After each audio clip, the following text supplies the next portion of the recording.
नमस्कार दोस्तों, Indian news में आप सभी का बहुत बहुत स्वागत है। तो दोस्तों, भारत ने पाकिस्तान को दे दी है सीधी सीधी चेतावनी। यदि पाकिस्तान जम्मू कश्मीर में अपनी हरकतों से बाज नहीं आता है तो फिर पाकिस्तान के घर में घुसकर भारत आतंकियों को ठोकेगा। दरअसल दोस्तों, जम्मू कश्मीर में जब से आर्टिकल 370 हटा हुआ है तब से जम्मू कश्मीर पूरी तरीके से शांति, परंतु बीते ही कुछ दिनों में आप देखेंगे तो जम्मू कश्मीर में लगातार सिविलियंस को निशाना बनाया जा रहा है और इसके खिलाफ भारतीय सेना लगातार ऑपरेशन जारी कर रही है, जिसमें कई सारे सूरों को ठोका गया है। और दोस्तों, अब हमारे रक्षा मंत्री राजनाथ सिंह जी ने पाकिस्तान को सीधी सीधी चेतावनी दे दी है।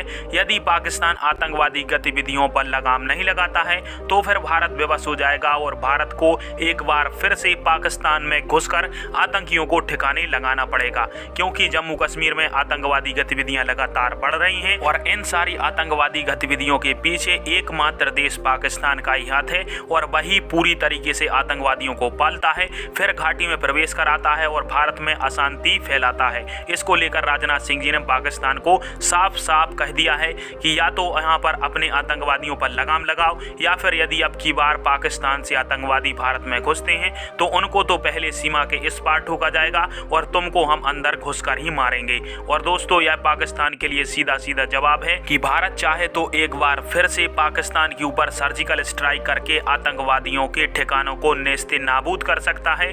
बशर्ते बात यह है कि यदि पाकिस्तान आपे से बाहर हो जाता है और अपने आतंकियों पर लगाम नहीं लगाता है तो फिर भारत अपने हिसाब से ही आतंकियों को ठोकेगा, क्योंकि बीते कुछ दिनों में हमने भी अपने 10 से भी ज्यादा संख्या में जवान खोए हैं और भारत अब आतंकवादियों के साथ मुठभेड़ में अपने और जवानों को खोना नहीं चाहता है। इसलिए सीधा आतंकवादियों पर प्रहार करेगा, चाहे आतंकवादी बॉर्डर के इस पार हो या फिर उस पार छिपे हों। और देखते हैं दोस्तों, पाकिस्तान की तरफ से भारत के इस बयान को लेकर क्या बयानबाजी होती है। वैसे पाकिस्तान की इतनी हिम्मत तो है नहीं कि भारतीय फाइटर जेटों का सामना कर सके और भारत पूरी तरीके से सक्षम है। यदि पाकिस्तान की तरफ से ऐसी ही गुस्ताखी की जाती है तो फिर इन आतंकवादियों को घर में घुसकर ही ठोका जाएगा। बाकी आप सभी की इस टॉपिक पर क्या राय है? क्या भारत को एक बार फिर से पाकिस्तान पर एयर स्ट्राइक करनी चाहिए या नहीं? कमेंट बॉक्स में कमेंट करके बताइएगा। वीडियो देखने के लिए धन्यवाद। जय हिंद।